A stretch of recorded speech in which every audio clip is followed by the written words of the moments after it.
Hi, I'm Nadia, holistic nutritionist of Nourished by Nadia. So today we're going to talk about oat milk. I'm going to show you how quick and easy and inexpensive it is to make your own oat milk. Now I'm sure you've heard a lot of buzz about oat milk these days. You can find it at your local health food store, your local grocery store, usually at a pretty hefty price. It's often from anywhere from like $7 to $9, but if you have all the ingredients at home, you can easily make it yourself, and I'm going to show you how. The thing that I love about oats is that it is high in fiber. It is great for cholesterol levels. It has a lot of really amazing things in it, and I'm going to show you the brand that I like. I recently discovered this brand. I usually use Bob's Red Mill, but I saw this at Costco. It is 1 Degree Organic Foods. This is glyphosate-free, sprouted rolled oats, organic, non-GMO, gluten-free. Now, oats are actually naturally gluten-free, but what happens is that it's often processed in a place that is not gluten-free. There might be other things being processed, which ends up making the oats not gluten-free. Then what we're actually going to do is make a chocolate oat milk today.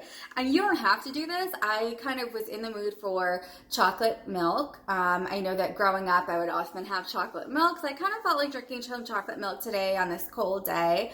So I have 2 tablespoons of cacao powder. And I use this brand, also from Costco, this Nevita's organic cacao powder. This has a ton of antioxidants. Cacao powder is basically raw chocolate in powder form, so it's really, really good for you. And then I'm gonna throw in, just for a little bit of sweetness, instead of using like sugar or honey or maple syrup, I'm gonna use an actual fruit. So I'm gonna use a couple of dates in there. Oops. And then lastly, I'm going to use just a little bit, maybe like a 1/4 teaspoon of vanilla extract. And then of course there's water. So I'm going to put about 3 cups of water, and you can adjust that if you want a little bit of a thicker oat milk. You can add less water, maybe like 2.5 cups. If you want a thinner, like kind of like a thinner consistency, you can put maybe 4 cups of water. So it's really easy. So now that we have all of the ingredients, all I'm going to do is just dump everything into my blender. You can really use any blender. The nice thing about oats is that you don't have to soak them. They are already so small. If you look at the particles, they're so tiny that you can see them. They're so tiny that the blender will easily blend them. So I'm going to take just about a cup of oats. I'm going to put in 3 cups of water. So like, look how easy this is. You don't have to use the cacao powder. You can just do oats and water. You don't need the vanilla extract. This is really just adding just a little bit of taste.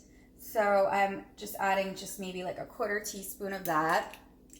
And again, this is not necessary either. The dates aren't even necessary. I'm just doing that to just add a little bit of sweetness, but I'm just going to add about 3 dates in here, maybe 4. I'll add 4 dates, and that's it. So, and then I'll just blend it.